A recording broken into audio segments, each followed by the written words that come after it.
Bonjour, assalamu alaikum wa rahmatullahi wa barakatuh. On se retrouve aujourd'hui dans une nouvelle vidéo pour un cours d'arabe de conjugaison numéro 5, Ad-Dars al-Khamis fi Tasrif. Alors, dans une précédente vidéo, nous avons traité la notion de l'inaccompli en première partie. Donc, on a vu en l'occurrence l'inaccompli indicatif. Sachant que l'inaccompli, au fait, c'est un verbe déclinable par les voyelles et du coup, il a trois formes. Donc, on a la forme de l'inaccompli indicatif, al-mudari' al-marfou', l'inaccompli subjonctif, al-mudari' al-mansoub, et l'inaccompli apocopé, al-mudari' al-majzoum. Et le thème de notre vidéo aujourd'hui sera donc l'inaccompli subjonctif, al-mudari' al-mansoub.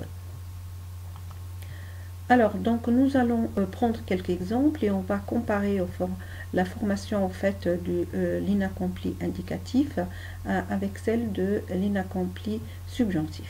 Alors, yaktubu risalatan ila sadiqihi. Il écrit une lettre à son ami. Alors, dans cette phrase verbale, on a un verbe à l'inaccompli indicatif et la marque de ce verbe à l'indicatif, c'est ad-damma à la fin de la troisième radicale. Alors si on introduit maintenant une particule devant ce verbe, donc le verbe il va changer et à la place donc du dhamma, nous allons avoir al-fatha à la fin du mot.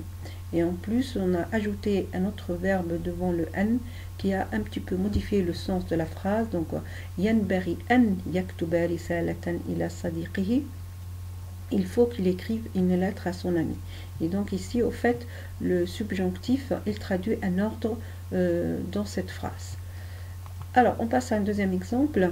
La tanjahu fil imtihani ma dumta kasulan. Vous ne réussissez pas à l'examen si vous êtes paresseux. Donc là aussi, c'est une phrase verbale qui a la forme négative, la tanjahu. Le verbe, il est à l'inaccompli indicatif avec la marque de dhamma à la fin du verbe.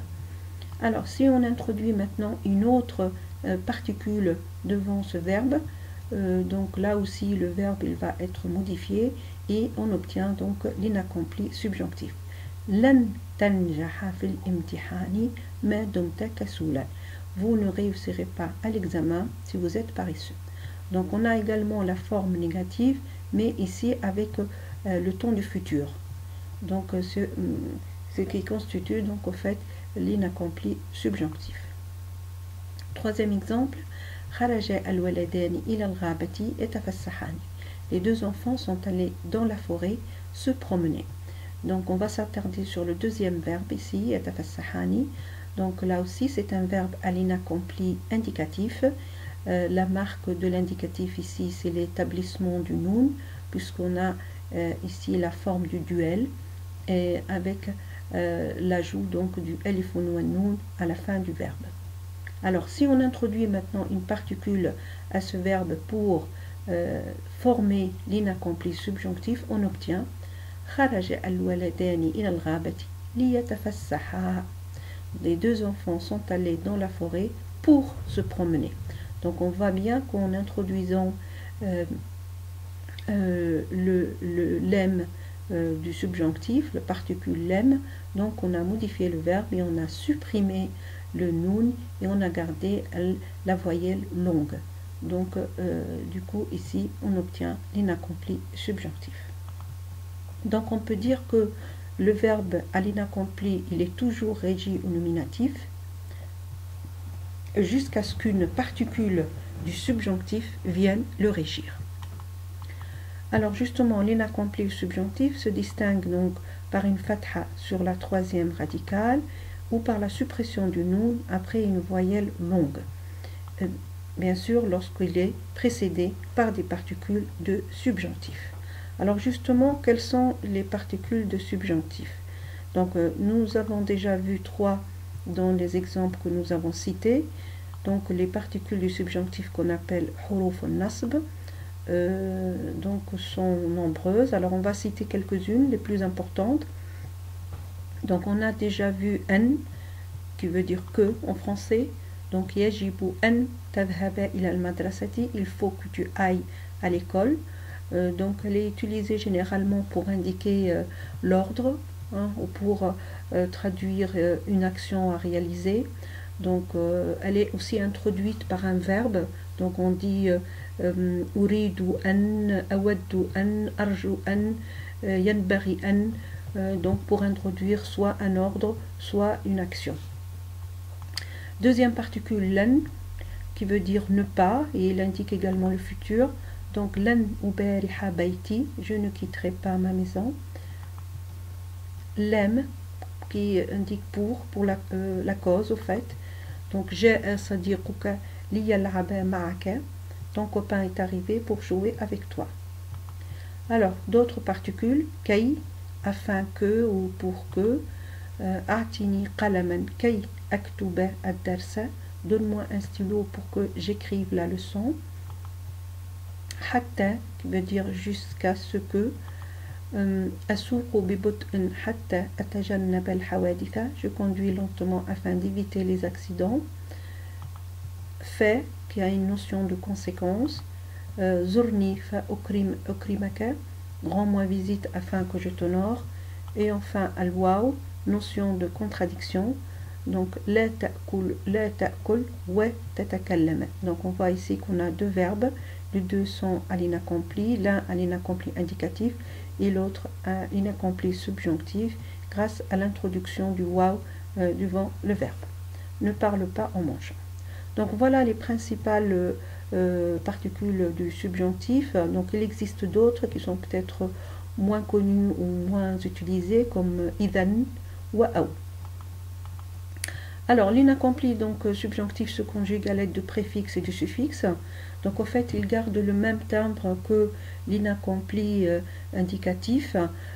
S'il y a des modifications qui s'opèrent, c'est principalement au niveau du suffixe. Donc au niveau des préfixes il n'y aura pas de modification, mais il y aura des suppressions par exemple de suffixes à la fin, ou de modification de la dernière radicale. Donc cette conjugaison bien sûr varie selon la personne, le nombre et le genre, comme pour l'inaccompli indicatif. Alors pour cela on va voir la conjugaison de la première forme du verbe sain régulier. Donc on va voir le verbe fa'ala, faire, au singulier, au duel et au pluriel. Donc dans ce tableau on va conjuguer donc ce verbe fa'ala sans utiliser de particules. Donc en fait ici on va imaginer qu'on a les particules soit an, lan, hatta, kay, etc. et on va les conjuguer donc au niveau des différentes personnes. Alors pour la première personne du singulier, pour personne qui parle, donc af'ala, donc on dit lan af'ala, kay af'ala, hatta af'ala, etc. Pour la deuxième personne au masculin du singulier, donc pour l'interlocuteur on dit taf'ala. Pour le féminin taf'ali, donc on voit la suppression du noun pour la deuxième personne du féminin. Pour les deux verbes précédents c'était al-fatha sur la dernière radicale. On passe à la troisième personne du masculin pour les absents, donc on a yaf'ala. Pour le féminin on a taf'ala. Alors on remarque une similitude entre les verbes de la deuxième personne du masculin et la troisième personne du féminin. Donc en fait c'est le contexte qui permet de les différencier. Alors on passe au duel. Donc pour la première personne du duel, donc naf'ala pour celui qui parle. Donc on dit nahnu lan naf'ala. Pour la deuxième personne du masculin au duel, pour les interlocuteurs, donc pour le masculin et le féminin on a le même verbe, donc c'est le verbe taf'ala avec l'alif muet et la suppression du noun. On passe maintenant à la troisième personne du duel. Pour le masculin yaf'ala pour les absents, et pour le féminin on a également taf'ala. Donc également on a suppression du noun et le alif muet. On passe au pluriel. Donc pour la première personne du pluriel, naf'ala. Pour le deuxième personne du masculin, donc ici au pluriel, c'est taf'alou. Donc on utilise waoul jama'a avec un alif qu'on dit alif orthographique. Donc en fait on l'écrit et on ne le prononce pas également. Pour le féminin, taf'alna. Donc là aussi, là il faut faire attention parce que au niveau du féminin deuxième personne, le noun ne sera pas supprimé. Même on peut dire que le verbe à l'inaccompli devient construit. Donc c'est un verbe mabni. Donc on ne peut pas supprimer le noun et on met une fatha à la fin sur le noun. Pour la troisième personne du pluriel au masculin, pour les absents, on a yaf'alou, et pour le féminin, yaf'alna. Donc là aussi, il n'y a pas de suppression du noun. Alors pour résumer ce que nous avons vu dans ces tableaux, on peut remarquer le ya de la deuxième personne du féminin. On remarque aussi le alif muet des pronoms du duel antuma wa huma. Ce qu'on appelle aussi waoul jama'a des pronoms du pluriel antum wa hum. Et la marque du subjonctif, c'est aussi la suppression du noun avec al-fatha sur la dernière radicale. Dans le cas où le noun du féminin, noun neswa, est suffixé au verbe, donc je vous ai dit que le verbe devient au fait construit, mebni, et du coup la marque du subjonctif sera al-fatha à la fin du noun, et on ne supprime pas le noun pour antonna wa honna. Exemple, yanbaghi an yunaddimna al-ghurfata. Il faut qu'elle range la chambre. Lan tadhhabna ila al-masjidi. Vous n'irez pas à la mosquée. Donc on dit antunna lan tadhhabna ila al-masjidi. Donc il n'y a pas de suppression de noun pour les deux verbes et on met une fatha à la fin du mot. Le alif donc orthographique disparaît si le verbe est suivi d'un pronom affixe. Exemple, donc yajibu an yaktubuha, donc pour le waw ou le jama'a avec le alif qui se prononce pas, donc on le supprime lorsqu'on utilise donc un pronom affixe. Donc on dit yajibu an yaktubuha, il faut qu'ils l'écrivent. On va passer maintenant aux 5 verbes, donc al-af'al al-khamsa. Donc je rappelle juste que al-af'al al-khamsa sont tout verbe à l'inaccompli auquel on a suffixé le pronom du duel alif ou noun à la fin. On a aussi suffixé le pronom du pluriel, wa ou noun, et le pronom du féminin, al-ya ou noun.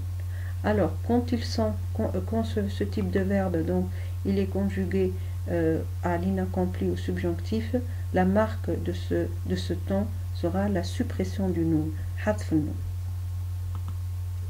Alors, on va prendre des exemples. Donc, ce sera les verbes que j'ai cités au début de la vidéo. Donc, à savoir le verbe kataba, écrire, najaha, réussir, yatafassahu, se promener. Et je vais indiquer les pronoms par rapport donc aux 5 verbes avec l'utilisation cette fois des particules du subjonctif. Alors, premier pronom, donc anti, yanbari, an taktubi, lan tanjahi, li tatafassahi. Donc on voit le ya du féminin ici. Et la suppression du noun. Antuma yanbari an taktuba, lan tanjaha, li tatafassaha. Huma yanbari an yaktuba, lan yanjaha, li yatafassaha. Donc on voit pour antuma wa huma la suppression du noun également et le alif muet à la fin du mot. Antum yanbaghi an taktubu pardon, lan tanjahu li tatafassahu. Et hum yanbaghi an yaktubu lan yanjahu li yatafassahu. Donc pour les antum wa hum, on vous remarque waw al jama'a. Alors, on va passer au verbe défectueux. Donc, si le verbe à l'inaccompli est défectueux, naqas, se terminant par une voyelle longue, la marque de l'accusatif n'est pas apparente.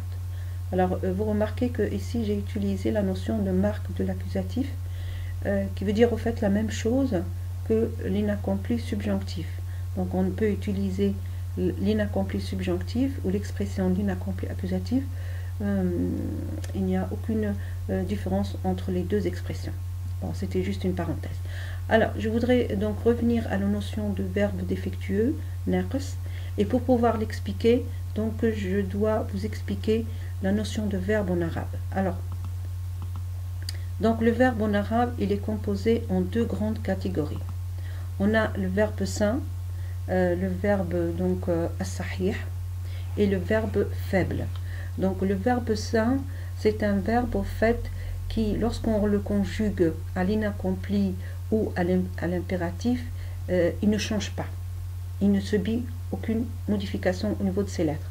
Alors que le verbe faible, qu'on appelle en arabe al-fi'l al-mu'tal, subit des modifications ou des suppressions de lettres.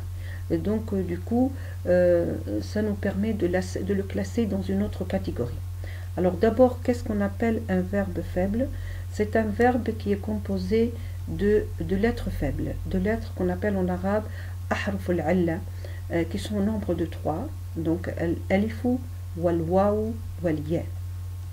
Et donc ces lettres faibles posent un problème au fait quand on conjugue le verbe, principalement quand on le conjugue à l'inaccompli. Parce qu'au fait, le verbe, du coup, il va subir des modifications importantes et donc il faut connaître au fait quelle est la lettre qu'il faut utiliser et comment sera transformé le mot d'une lettre d'origine à une lettre qui sera utilisée dans la conjugaison du verbe. Alors, justement, donc on va s'attarder au fait sur cette notion de verbe faible pour comprendre en quoi consiste al-fi'l al-mu'tal. Donc al-fi'l al-mu'tal, il est composé de 3 catégories. On a d'abord le verbe assimiler, al-fi'l al-mithal. Ensuite, le verbe concave, al-fi'l al-ajwaf. Et al-fi'l al-naqs, le verbe défectueux. Alors on va s'attarder sur ces 3 types de verbes pour les définir. Donc le verbe assimiler, al-fi'l al-mithal, c'est un verbe dont la première radicale est un waw ou ya. Exemple, wasala yaqiba. Alors si on veut conjuguer le verbe wasala, donc rappelez-vous, quand on conjugue, on fait référence toujours à l'accompli, à la 3e personne du singulier. Donc wasala, c'est à l'accompli, ensuite on le conjugue à l'inaccompli indicatif, donc on dit wasala yasilu, yaqiba yaiqadu, et on voit la transformation du verbe, donc du waw il est devenu ya, et donc le ya aussi il peut rester. Alors, deuxième catégorie, le verbe concave, al-fi'l al-ajwaf. Donc al-fi'l al-ajwaf, sa deuxième radicale, elle peut être soit un ya ou un waw. Donc on dit, exemple, le verbe qala, sara. Donc qala devient yaqulu à l'inaccompli, sara yasiru. Et on voit la modification ici de alifun, il est devenu wawun quand on le conjugue à l'inaccompli. Les verbes défectueux, al-fi'l al-naqs, et c'est ce verbe qui nous intéresse aujourd'hui.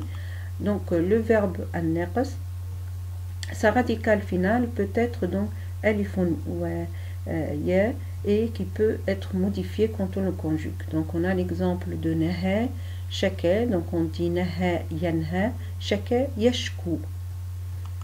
Alors ce verbe défectueux, donc au fait on peut le classer en 2 catégories. Donc on peut avoir le verbe défectueux wawik, quand sa dernière lettre faible mais correspond à la lettre waw dans le masdar. Donc ici je vais faire une aparté pour expliquer en quoi consiste cette notion de masdar. Donc le masdar c'est un nom lié à un verbe. Donc au fait c'est une action qui n'est pas liée à un temps.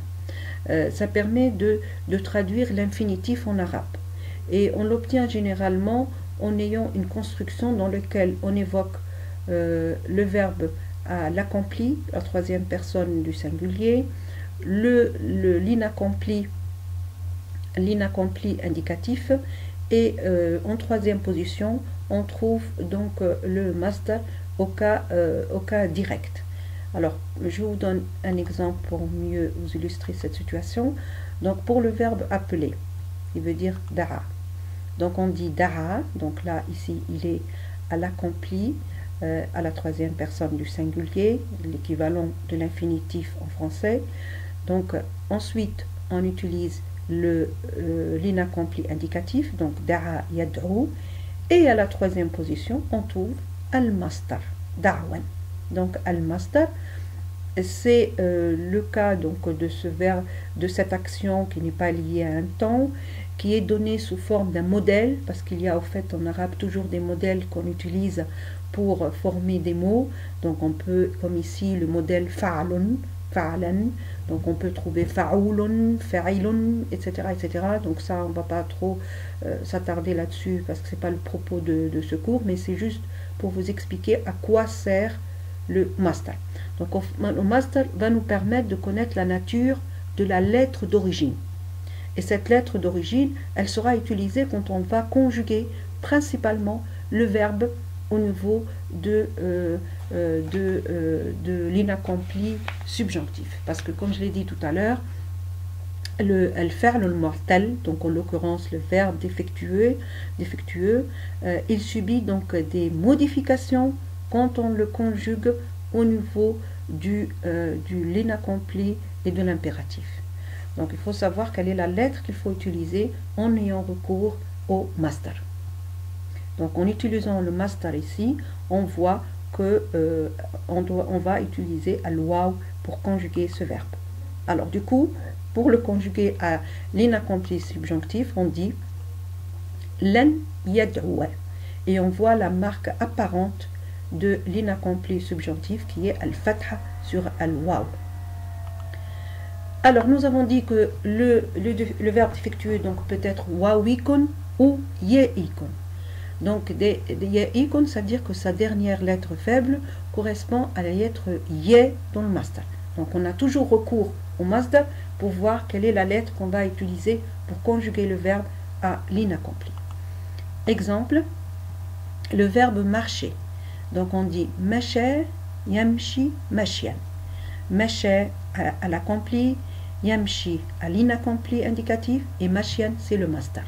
Et au masdar, on voit bien qu'on a utilisé al-ya, donc c'est un verbe yaïk.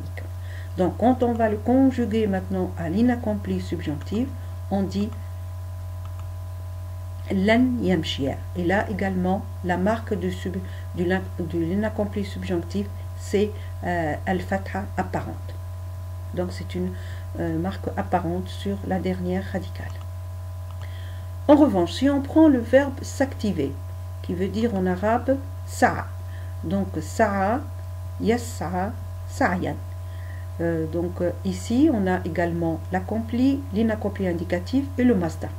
Et quand on va le conjuguer à l'inaccompli subjonctif, donc là, on dira lan yassa'a. Et ici, au fait, la marque de l'inaccompli subjonctif n'est pas apparente. Pourquoi? Parce que le verbe, il finit par al-alif al-maqsoura. Al-alif al-maqsoura ne nous permet pas de voir effectivement la marque apparente de l'inaccompli subjonctif. Ce qui nous amène à dire que si le verbe inaccompli est défectueux, se terminant par une voyelle longue, la marque de l'accusatif, autrement dit de subjonctif, n'est pas apparente. Voilà. Alors, prenons un exemple par rapport à ce dernier verbe. Donc, yasurruni an tas'a ila al-masjidi. Je me réjouis de te voir aller à la mosquée. Donc, on voit bien ici qu'on a la forme de l'inaccompli subjonctif grâce à l'introduction du an. Et la marque de l'inaccompli subjonctif n'est pas apparente parce que le verbe finit par al-alif al-maqsoura. Et on dira la même chose pour le deuxième verbe, le deuxième exemple. Donc, ata'a walidayka kay yardallahu anka. Obéis à tes parents pour que Dieu soit satisfait de toi. Donc, yarda, c'est également un verbe à l'inaccompli subjonctif grâce à l'introduction de kay. Hein, et ici, la marque de l'inaccompli subjonctif n'est pas apparente puisque le verbe finit par al-alifu al-maqsoura. Voilà, nous sommes arrivés à la fin de cette vidéo, donc merci de votre attention. N'oubliez pas de partager, de vous abonner si le cours vous a plu. Barakallahu fikum, shukran lakum, wassalamu alaikum wa rahmatullahi wa barakatuh fikum.